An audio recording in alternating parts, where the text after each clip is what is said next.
Hello everyone, this is video number 2 from the Relief Printing from Home video series. Right now I'm going to talk about actually cutting your, making a linoleum block print. Alright, so basically I started out with a drawing. My drawing is digital.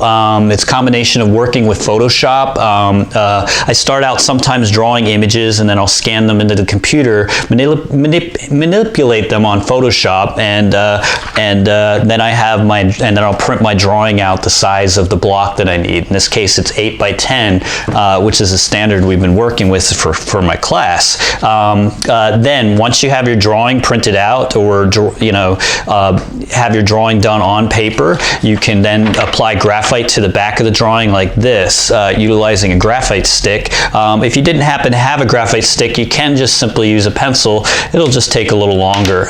You could also use a piece of charcoal. Compressed charcoal works really well, but tends to get more messy than graphite. Graphite's fairly messy itself. Then you just take your drawing and you lay it over top of your linoleum block with 2 pieces of tape.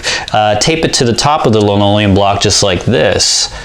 Alright, once you have it taped up there, then you can carefully take a pencil, a sharpened pencil, and trace your lines of your drawing onto your linoleum block. And when you flip up, you can sort of check your progress on that. Once you're finished tracing your lines over, then you would take this off, lay this aside to be used as reference, and you'll darken in your lines with the Sharpie marker. The reason you'd go back over it with a Sharpie marker is to permanently keep the lines in place on the linoleum itself. By doing that, you then have the Sharpie marker is permanent, so it stays on the linoleum, so even after you carve it, you can ink it up, you'll still see your Sharpie marker there. We're going to be doing a reductive print process, so therefore it's very important to have the drawing done in Sharpie marker on your plate. All right, to carve your plate then, you need a hot iron set at low temperature before using, I have it up at 3, all right, some of you may want to, this is an iron specifically for printmaking, so I don't lay a piece of newsprint over it, but otherwise, if you're working with your home iron, definitely lay a piece of paper over top of it, or newsprint as you're heating it up, and just simply take it over the linoleum itself here to warm it up a bit. All right, you don't need to leave it on there very long. Never leave it in one position, and just make it so it's hot to the touch. Once it's basically hot to the touch, your linoleum is nice and soft to actually work with. Working with cold linoleum is very difficult when cutting. You have a tendency to slip a lot when you're carving with cold linoleum. Now I have 2 Speedball brand Linocutters here. I got the 2-pack because it's more convenient to switch blades on them. How you change a blade on this, you actually unscrew this top here, loosen it up, and you can slide the blade in and out. There's a little slot right in there that you place the blade into. Specifically, it's U-shaped on the back of the blade, and you just tighten this up like this, which is pretty awesome. All right, there's different types of blades. The first type of blade is called, the blades are referred to as gouges mostly. There's the U-gouge, which obviously is shaped like a U on the end.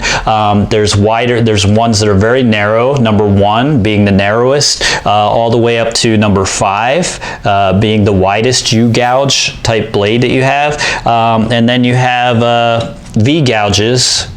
Number 2 happens to be a V-gouge, and basically each gouge cuts a larger line. It's nice if you're just starting this for the first time ever to have a scrap piece of linoleum to actually test the blades out on to get a feel of how they work. The last blade, the number 6 blade, is a knife gouge. All right, so there's 6 blades total. The knife is actually nice to carve because you can carve in pretty much every direction. The only thing is you need to make 2 cuts. I'm going to demonstrate the number 1 right now. The number 1 is usually what I like to start out with when I'm cutting around particular objects and removing material. And I will do it like this. I also have this shelving mat, in a sense, that I bought from the Dollar Tree underneath my linoleum. It keeps your linoleum from sliding around as you're cutting into it. When you're cutting, bad technique is to have your hand up above the cutter. Keep your hand out of the way, away from the cutter as you're carving into the block, because you're sort of applying some pressure here and you don't want to stab yourself. All right, if you ever find yourself cutting like this, remember to keep that hand away. Keep that out of the direction that you're carving with. And you can see the number 1 gives you the most finest carved line out of the block itself. I laid this out in linoleum, a simple line drawing, and I have to myself decide what areas I'm carving out and which areas I'm going to keep. A lot of times I usually do that directly while I'm carving. The number 1 gives you a really fine carve. I'm going to switch up to a bigger number here. This is a number 2. I like the number 2s. They tend to cut a little bit better than the number 1s, and continue to carve into the block like this. What happens is, because this is a U gouge or a V gouge, it cuts a line that that has a little slant on each edge. Your goal is to try to keep a little edge on that around each line that you're carving. In a sense, and I stop at every corner, so I'll sort of ride it through my shape or my design in one smooth motion, and then when I'm changing corners or directions, I'll usually stop on it. Okay, so that's basically how it's done. It does take a little practice sometimes. Don't expect your first design work to come out perfect. All right, one thing you do want to avoid while you're carving is you want to make sure you stop at the line. And like I said, if you find it hard to carve again, just simply heat the block up again, and that's safety. If you don't heat the block up, you get what is called slipping that can happen a lot, which is, I'll try to do it out here actually, when you're pushing through a line and then it slips off, and it might go off through something you don't want it to. All right, when you're cutting up towards a line that you have drawn on there, let's switch the blades here. When I'm trying to remove large areas of material like this, a better solution is to actually use the knife gouge. All right, what the knife gouge does is, you can see I'm holding it at an angle away, because I'm carving for this area right here. And as I do that, I'm tracing around the edge of that particular shape, and then I may want to, and then to remove that material, I would have to make 2 cuts to do it this way. And it's getting a little hard right now because the linoleum's carving down or cooling down a bit. That's 2 cuts. What's beautiful about a 2-cut line, by the way, is you get line variation in your carving. So I like to use this a lot. I don't usually sometimes I won't standardly just use a single gouge, which gives you a single width of a line, as you can see here. Pretty much same width throughout. When I carve with a knife, I get line variation happening, and the line variation always makes for a good print.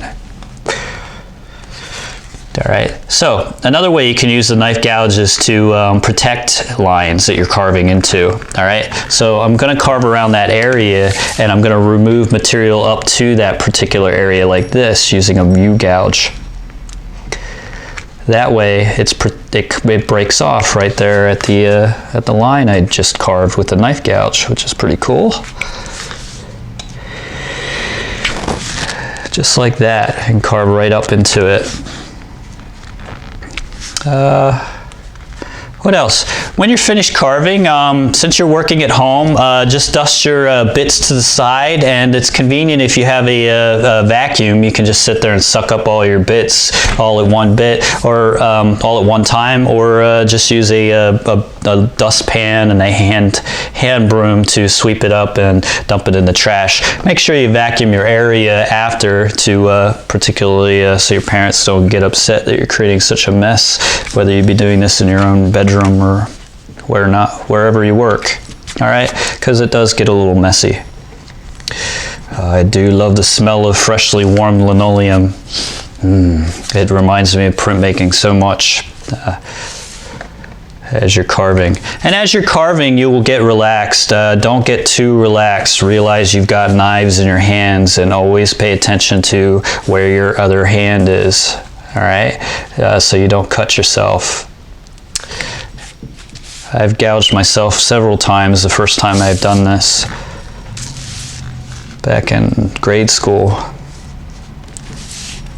Yep, so always be aware of where I have this hand, the offhand. But it's a very relaxing thing to do. This is what's the best part about printmaking, is you're sitting here, you're building something, you're sort of carving out a beautiful image, and it's sort of meditative in a way. Very relaxing, sit here and carve. I like to do it with music a lot of times. You can see my record collection here, as well as over there. I certainly don't work without music. It's just the way I like to work. And being at home, you can set up your own environment for this, for printing, which is really nice. My coffee, do whatever you want. All right, that's it for this demo. Stay tuned for part 3, where I talk about when I get into printing. All right, once I have the block carved out, I'll be ready to print. So see you then.